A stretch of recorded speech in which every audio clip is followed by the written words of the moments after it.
Chapter 19.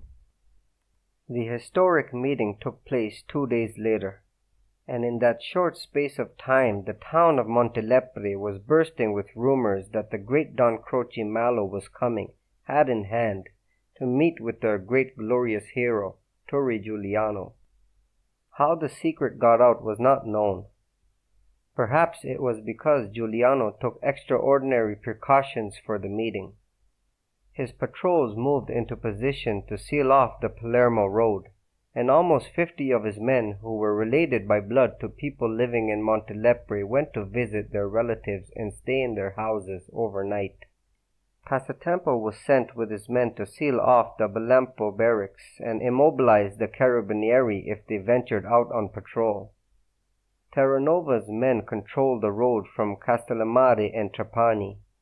Corporal Canio Silvestro was on a rooftop with his 5 best riflemen and a heavy machine gun camouflaged by the bamboo frames used to dry tomatoes into paste that many families used in the town of Montelepre.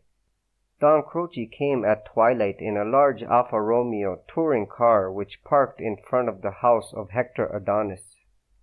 He came with his brother, Father Benjamino, and 2 armed guards who remained in the car with the chauffeur. Hector Adonis was waiting for them at the door, attired even more elegantly than usual in his specially London-tailored grey suit and a red and black striped tie on his dazzling white shirt.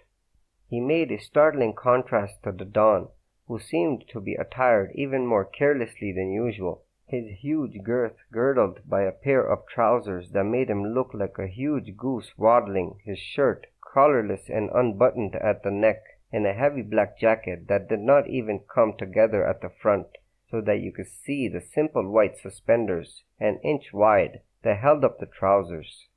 His shoes were thin slippers. Father Benjamino was in his clerical garb and wore his usual dusty black hat shaped like a round pan. He blessed the house before he entered, making the sign of the cross and murmuring a benediction. Hector Adonis owned the finest house in Montelepre and was proud of it. The furniture was from France, and the paintings had been bought carefully from minor living artists of Italy. His dinner plate was from Germany, and his house servant was a middle-aged Italian woman who had been trained in England before the war.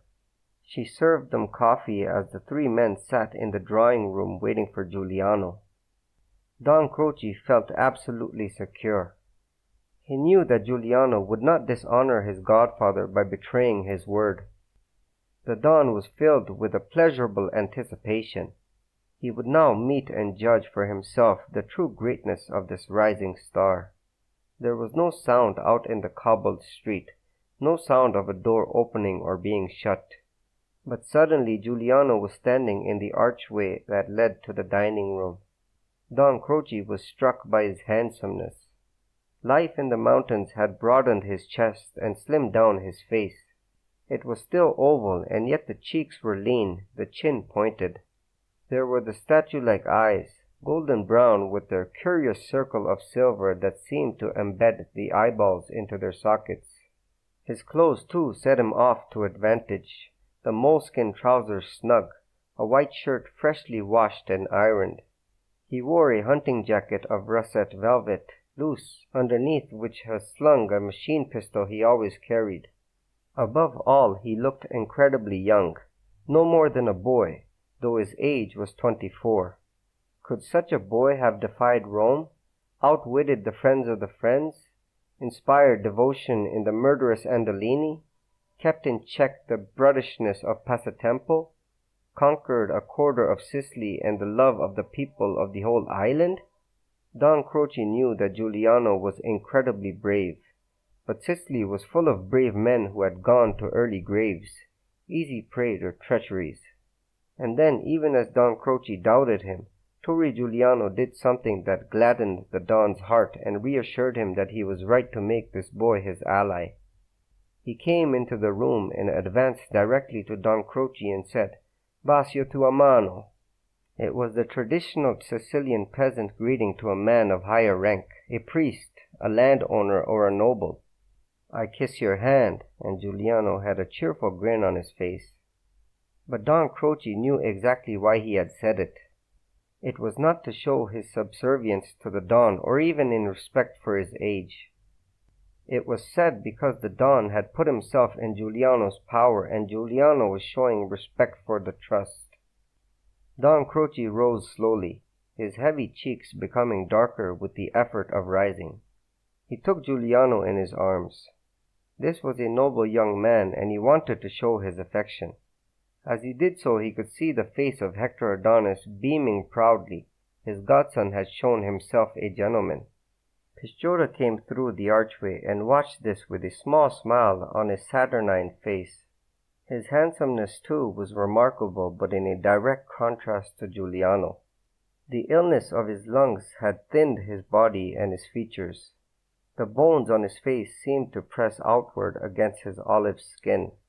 His hair was carefully combed and sleekly black, whereas Giuliano wore his tawny hair closely cropped as if it were a helmet. As for Torre Giuliano, he had expected to take the Don by surprise with his greeting and had been surprised in his turn by the Don's complete understanding and graceful, affectionate acceptance. He studied the huge hulk of Don Croce and became even more alert. This was a dangerous man, not only by reputation but by the aura of power around him. The bulk of his body, which should have been grotesque, seemed to give off a heated energy. It filled the room. And when the Don spoke, the voice coming from that massive head had almost the magic of choral music. There was an extraordinary fascination about him when he set out to convince that was a combination of sincerity, forcefulness, and exquisite courtesy which was strange in a man who seemed so uncouth in everything else he did. "I've watched you for years and waited long for this day. Now that it has arrived, you fulfilled every expectation." Giuliano said, "I am flattered." He measured his next words, knowing what was expected of him. "I have always hoped we would be friends." Don Croce nodded and proceeded to explain the agreement that he had come to with Minister Trezza, that if Giuliano helped educate the populace of Sicily to vote properly in the next elections, then a way would be found for a pardon. Giuliano could return to his family as an ordinary citizen and no longer be a bandit. As evidence of the reality of this agreement, Minister Trezza had given the plans for the fight against Giuliano to the Don. The Don raised a hand in the air to emphasize his next point. "If you agree, these plans will be vetoed by the minister. There will be no army expedition or extra 1,000 carabinieri sent to Sicily." Don Croce saw that Giuliano was listening attentively but did not seem surprised by all this. He went on. "Everyone in Sicily knows your concern for the poor. One might think that you would support the leftist parties, but I know of your belief in God. You are, after all, a Sicilian. And who does not know of your devotion to your mother? Do you really want communists running Italy? What would happen to the church? What would happen to the family? The young men of Italy and Sicily who fought in the war are infected by foreign beliefs, political doctrines that have no place in Sicily. Sicilians can find their own way to a better fate. And do you really want an all-powerful state that would brook no rebelliousness from its citizens? A left-wing government would surely mount a major campaign against both of us, for are we not the true rulers of Sicily? If the leftist parties win the next election, the day might come when there are Russians in the villages of Sicily deciding who might go to church. Our children would be made to go to schools that would teach them that the state comes before the sacred mother and father. What is worth that?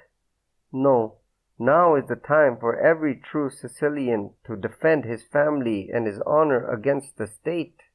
There was an unexpected interruption.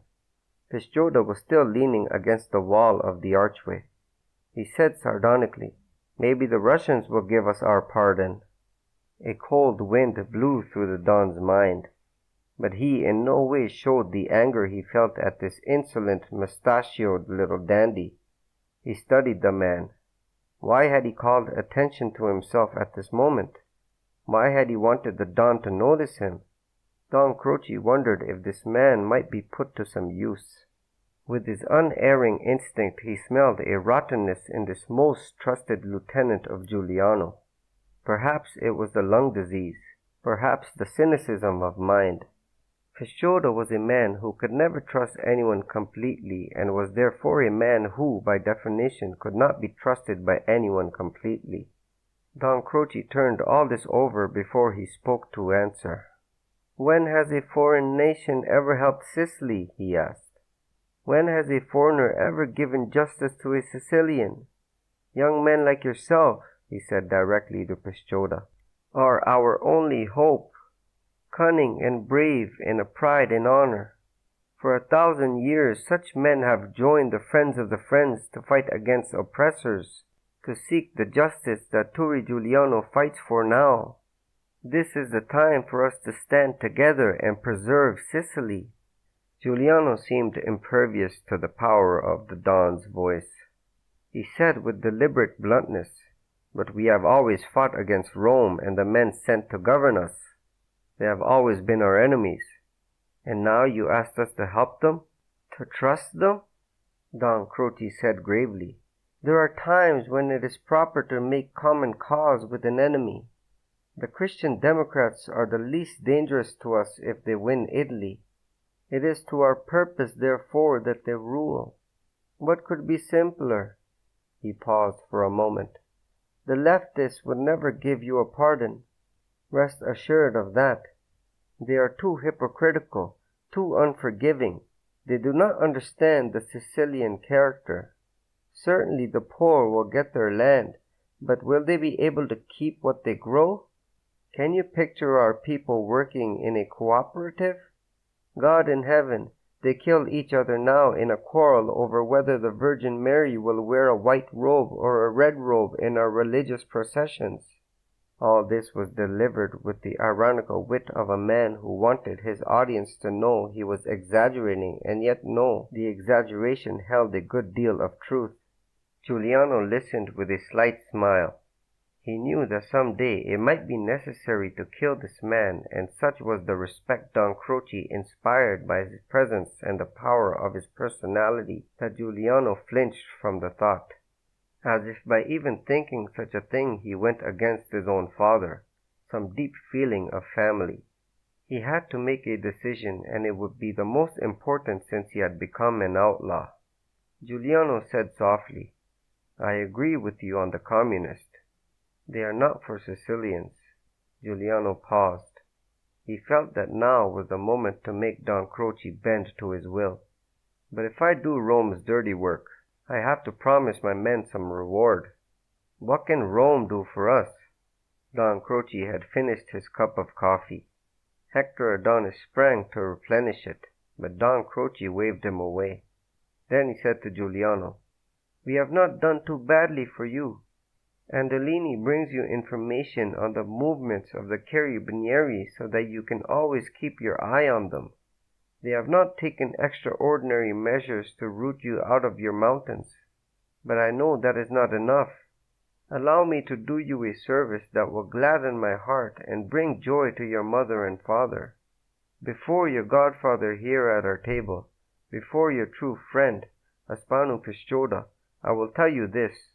I will move heaven and earth to secure your pardon and of course for your men." Giuliano had already made up his mind, but he wanted to nail down such guarantees as he could. He said, "I agree with almost everything you say. I love Sicily and its people, and though I live as a bandit, I believe in justice. I would do almost anything to return to my home and my parents. But how do you make Rome keep their promises to me? That is the key. The service you ask is dangerous, and I must have my reward." The Don considered. Then he said slowly and carefully, "You are right to be cautious, but you have those plans I requested Professor Adonis to show you. Keep them as evidence of your relationship to Minister Trezza. I will try to secure other documents for you that you may be able to use and that Rome must fear you make public in one of your famous letters to the newspapers." And then finally I guarantee the pardon personally if you complete your task and the Christian Democrats win the election. Minister Trezza has the greatest respect for me and would never break his promise." Hector Adonis had an excited, pleased look on his face. He was already envisioning Maria Lombardo's happiness when her son returned home, no longer a fugitive. He knew Giuliano was acting out of necessity, but he thought that this alliance of Giuliano and Don Croce against the communists might be the first link in a chain that could bind the two men together in true friendship. That the great Don Croce guaranteed the government's pardon impressed even Pisciotta, but Giuliano saw the essential flaw in the Don's presentation. How could he know that this was not merely all an invention by the Don, that the plans had not been stolen, that they had not already been vetoed by the minister? He needed a direct meeting with Trezza. "That reassures me," said Giuliano. "Your personal guarantee shows the kindness of your heart and why people in Sicily call you the good soul. But the treachery of Rome is notorious, and politicians, we know what they are. I would like someone to trust to hear Trezza's promise from his own lips and a document from him that gives some assurances." The Don was astounded. All during the interview he had had feelings of fondness for Turri Giuliano. He had thoughts of what it would have been if this youth had been his son. Oh, how they could have ruled Sicily together! And with what grace he had said, "I kiss your hand." The Don, for one of the few times in his life, had been charmed. But now he realized that Giuliano was not accepting his assurances, and his feeling of affection dimmed. He was conscious of those curiously half-closed eyes resting on him with a peculiar stare awaiting further proofs, further assurances. The guarantees of Don Croce Mallow were not enough.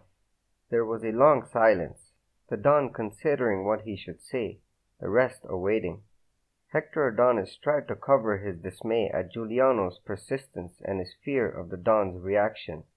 Father Benjamino's white pudgy face had the look of an insulted bulldog. But finally the Don spoke and reassured them all. He had reasoned out what was in Giuliano's mind and what he would need. "It is to my interest that you agree," he said to Giuliano, "and so perhaps I was carried away with my own arguments. But let me help you decide in this fashion. Let me say, first of all, that Minister Trezza will never give you any documents. That is too dangerous. But he will speak to you and speak to the promises he spoke to me. I can secure letters from Prince Olorto and other powerful members of the nobility who are committed to our cause. Perhaps better than that, I have a friend who may convince you more. The Catholic Church will support your pardon. I have the word of the Cardinal of Palermo. After you hear Minister Trezza, I will arrange an audience with the Cardinal. He, too, will make the promise directly to you. And there you have it, the promise of the Minister of Justice for all of Italy, the sacred word of the Cardinal of the Holy Catholic Church who might some day be our Pope, and myself." It was impossible to describe the manner in which the Don spoke the last two words. His tenor voice sank humbly as if he almost did not dare to include his name with the others, and there was an extra charge of energy in the words "and myself" that left no doubt as to the importance of his promise. Giuliano laughed. "I can't go to Rome," Don Croce said. "Then send someone you trust absolutely. I will bring him to Minister Trezza personally, and then I will bring him to the Cardinal. Surely you can trust the word of a prince of the Holy Church." Giuliano watched Don Croce intently. Warning signals were going off in his brain. Why was the Don so anxious to help him? Certainly he knew that he, Giuliano, could not go to Rome, that he would never take that risk, even if 1,000 cardinals and ministers gave their word. So whom did the Don expect him to name as his emissary? "There is no person I trust more than my second-in-command," he said to the Don. "Bring Aspano Pisciotta with you to Rome, and to Palermo. He likes the big cities, and maybe if the Cardinal hears his confession, even his sins will be forgiven." Don Croce leaned back and motioned to Hector Adonis to fill his coffee cup. It was an old trick of his, to mask his satisfaction and sense of triumph, as if the matter at hand was so uninteresting that an external desire could take its place. But Giuliano, who had proved such a brilliant guerrilla fighter once he became a bandit, had an intuitive insight into the reading of men's motions and patterns of thought. He immediately sensed the feeling of satisfaction. Don Croce had won a very important goal. He could not guess that Don Croce wanted more than anything else to be alone with Aspano Pisciotta. 2 days later Pisciotta accompanied Don Croce to Palermo and Rome. Don Croce treated him as if he were royalty, and indeed Pisciotta had the face of the bourgeois general Cesare. The sharp planes, the tiny mustache, the Asiatic sallow darkness of the skin, the cruel and insolent eyes, so alive with charm and an impudent suspicion of everything in the world. In Palermo they stayed in the Hotel Umberto, owned by Don Croce, and Pisciotta was shown every courtesy. He was taken out to buy new clothes for his meeting in Rome with the Minister of Justice. He dined with Don Croce at the finest restaurants, and then Pisciotta and Don Croce were received by the Cardinal of Palermo. It was extraordinary that Pisciotta, a young man from a small town in Sicily, brought up in the Catholic faith, was not awed by this audience, by the great halls of the Cardinal's palace, the dignified obsequiousness to the holy power shown by all. When Don Croce kissed the Cardinal's ring, Pisciotta looked at the Cardinal with a proud stare. The Cardinal was a tall man. He wore a red beret and a scarlet sashed cloak. His features were coarse and marked with smallpox. He was not a man who would ever receive a single vote for the papacy, despite Don Croce's rhetoric, but he was a seasoned intriguer, a Sicilian born. There were the usual politenesses. The Cardinal gravely inquired about Pisciotta's spiritual health. He reminded him that whatever sins were committed here on earth, no man must forget the eternal forgiveness awaited him if he were a proper Christian. After thus assuring Pisciotta of his spiritual amnesty, the Cardinal got down to the pit of the olive. He told Pisciotta that the Holy Church was in mortal danger here in Sicily. If the Communists won the national elections, who could know what would happen? The great cathedrals would be burned and gutted and turned into machine tool plants. The statues of the Virgin Mary, the crosses of Jesus, the effigies of all the saints would be thrown into the Mediterranean. The priests would be murdered, nuns raped. At this last, Pisciotta smiled. What Sicilian, no matter how mad dog a communist, would ever dream of raping a nun? The Cardinal saw that smile. If Giuliano would help suppress the communist propaganda before the next election, he, the Cardinal himself, would preach a sermon on Easter Sunday exhorting the virtues of Giuliano and asking the clemency of the government in Rome. And Don Croce could tell the same thing to the minister when they met in Rome. With this the Cardinal concluded the interview and blessed Aspano Pisciotta. Before he left, Aspano Pisciotta asked the Cardinal for a little note he could give to Giuliano to show the interview had taken place. The Cardinal complied. The Don was astonished by this idiocy on the part of the Prince of the Holy Church, but said nothing.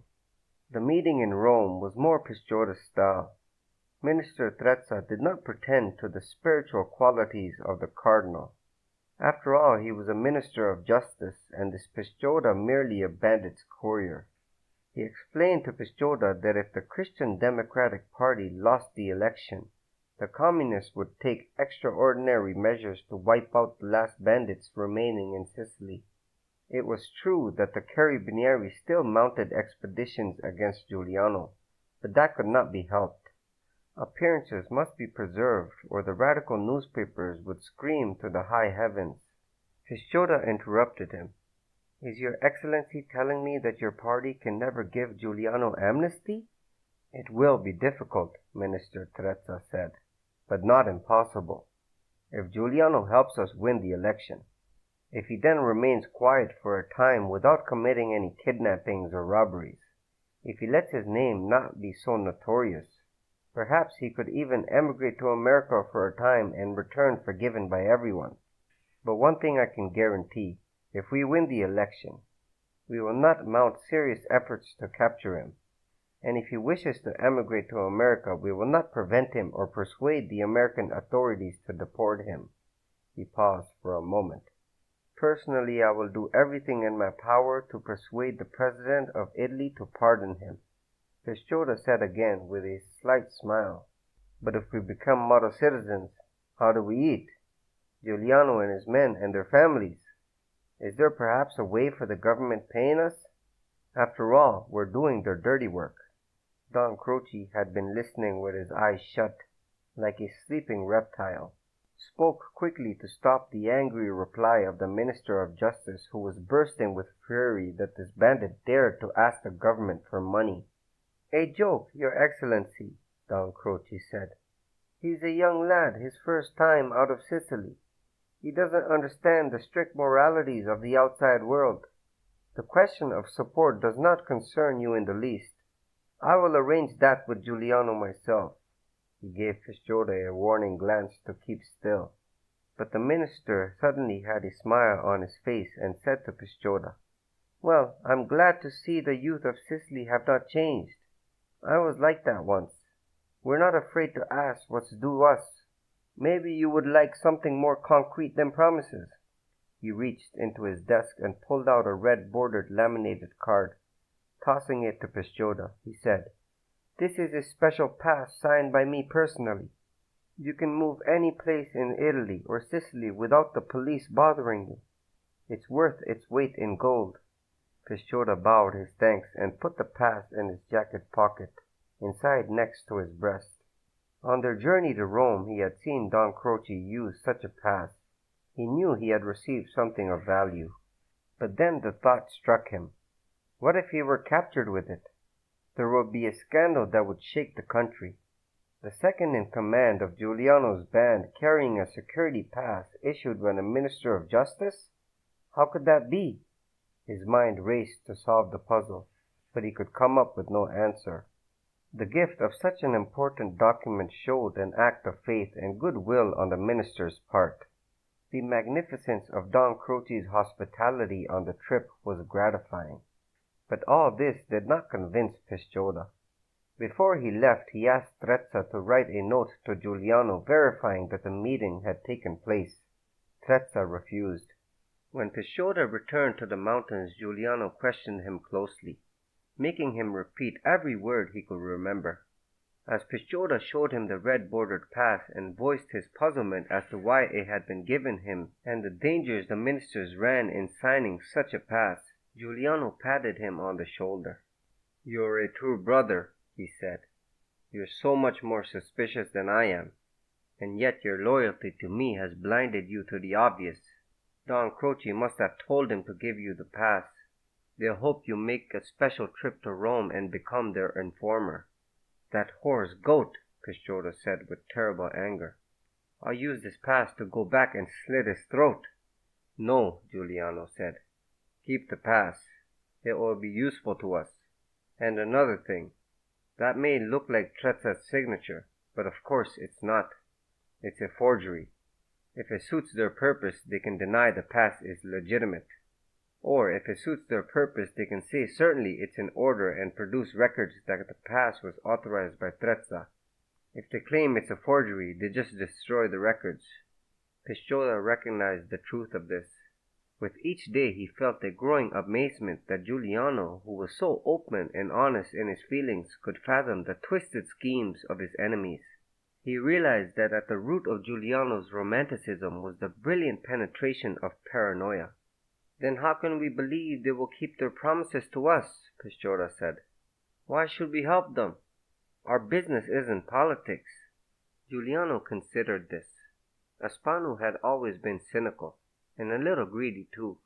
They had quarreled a few times about the spoils of some robberies, Pisciotta urging a larger share for members of the band. "We have no choice," Giuliano said.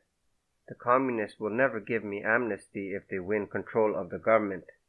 Right now, the Christian Democrats and Minister Trezza and the Cardinal of Palermo and of course Don Croce must be our friends and comrades in arms. We must neutralize the communists. That's the most important thing. We'll meet with Don Croce and settle the matter." He paused and patted Piccioda's shoulder. "You did well to get the Cardinal's note, and the pass will be useful." But Piccioda was not convinced. "We'll do their dirty work for 'em," he said, "and then we'll hang around like beggars waiting for their pardon. I don't believe any of them. They talk to us as if they were foolish girls, promising us the world if we go to bed with them. I say we fight for ourselves. Keep the money we make with our work instead of distributing it to the poor. We could be rich and live like kings in America or Brazil. That's our solution, and then we won't have to count on those pezzonovanti." Giuliano decided to explain exactly how he felt. "Spanu," he said, "we must gamble on the Christian Democrats and Don Croce. If we win and gain our pardon, the people of Sicily will elect us to lead them. We'll win everything." Giuliano paused for a moment and smiled at Piccioda. "If they play us false, neither you nor I will faint with surprise.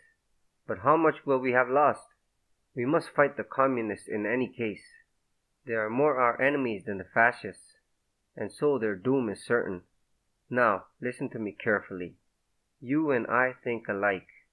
The final battle will be after we defeat the communists and must take arms against the Friends of the Friends and Don Croce." Piccioda shrugged.